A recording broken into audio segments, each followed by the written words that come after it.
नमस्कार दोस्तों, टीवी 30 में आपका स्वागत है। दोस्तों, आज हम बात करेंगे मशहूर कॉमेडियन कुणाल कामरा की, जो इन दिनों सुर्खियों में है, जिनका विरोध किया जा रहा है क्योंकि उन्होंने एक पैरोडी बनाई थी।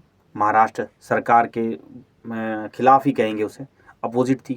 काफ़ी कुछ उसमें व्यंग थे महाराष्ट्र सरकार के खिलाफ। उसके बाद उन्होंने व्यंग्यात्मक रूप से शिंदे को गद्दार भी कहा था, हालांकि उनका नाम नहीं लिया, लेकिन फिर भी तो अब इसके बाद जो है उनका विरोध जोर पर शुरू हो गया है कि उन्हें इस तरह की बातें नहीं कहनी चाहिए थी। शिंदे जी का भी बयान आया है। उन्होंने कहा है, महाराष्ट्र के सीएम, वो जो डिप्टी सीएम है शिंदे, उन्होंने कहा है कि भाई कि स्वतंत्रता, फ्रीडम ऑफ स्पीच जो है वो उसका एक दायरा होना चाहिए। ये नहीं कि आप किसी के बारे में कुछ भी बोलते जा रहे हैं पर्सनली। तो ये उन्होंने बोला है। हालांकि देखने वाली बात यह है कि कॉमेडी हुई है और कॉमेडियन ने किसी का नाम भी नहीं लिया है, तो इसमें मुझे नहीं लगता कि इतना बड़ा भी मुद्दा होना चाहिए। लेकिन इसका बहुत पुरजोर विरोध हो रहा है। उनका स्टूडियो कामरा का, जो कुणाल कामरा का जो स्टूडियो, उसमें तोड़फोड़ हुई है। शिव सैनिकों ने तोड़फोड़ की है।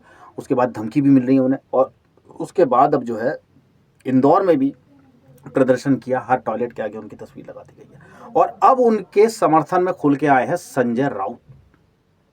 इससे पहले उद्धव ठाकरे के बेटे भी उनके समर्थन में आए थे। अभी उनके संजय राउत भी उनके समर्थन में हैं। वो उन्होंने एक ट्वीट किया है जिसमें लिखा है, बिल्कुल कामरा को लेकर कहा है कि बिल्कुल अपन की तरह है, झुकेगा नहीं साला, जय महाराष्ट्र, ऐसे करके उन्होंने लिखा है। तो साफ इससे पता लग रहा है कि संजय राउत भी उनका समर्थन करते हुए दिख रहे हैं।